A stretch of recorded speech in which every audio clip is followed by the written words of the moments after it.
Welcome back to another how-to by myself, Rob Allen. Today I'm going to talk to you about bands. There's a big variety of band manufacturers in the world, and they've all got different ways of producing bands.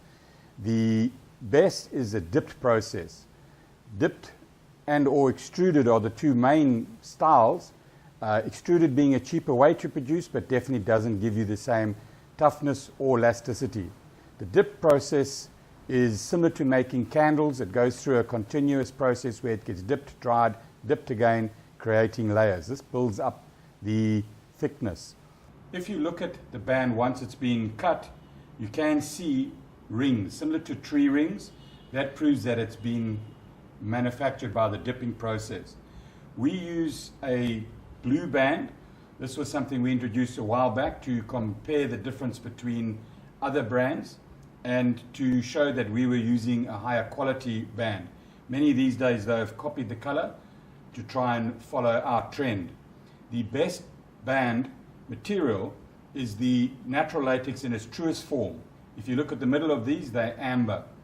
That's the best possible elasticity and durability. The problem with it though, UV is bad for it. So the outer color is more UV protectant than anything else.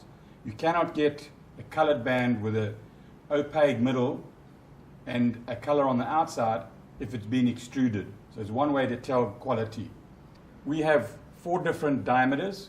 We use a 14 millimeter, 16 millimeter, 18 and a 20 millimeter. The size would depend on how you would set up your gun and what performance is required from your bands. I'm going to show you now how to replace your bands on your gun. You first need to get a chart, see what length is suitable for your length gun, and then cut the appropriate length. Quite simple. Cut it either with a knife, or there are chopping boards these days that are suitable.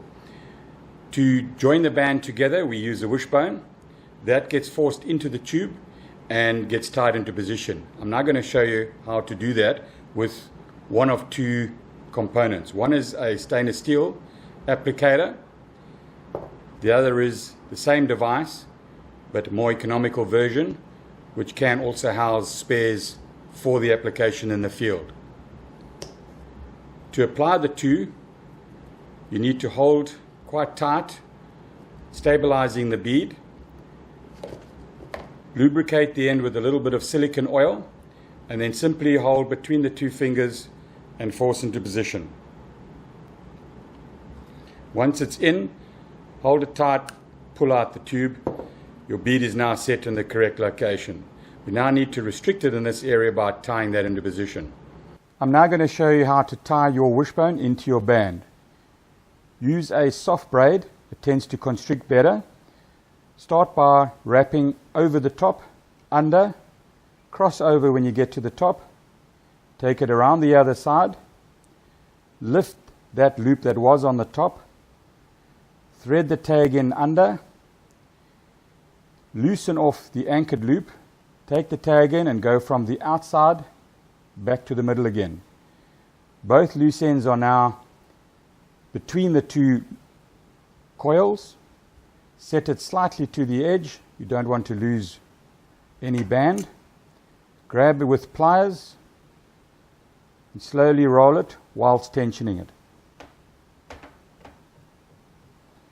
There you go. Now we need to lose the tag ends. Cut them close to the rubber. Fluff that loose end up. Apply a little heat.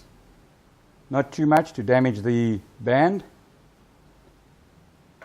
Same again on the other side. Fluff it up. Apply a little heat. Wait for it to cool. Press it down. And there you have it.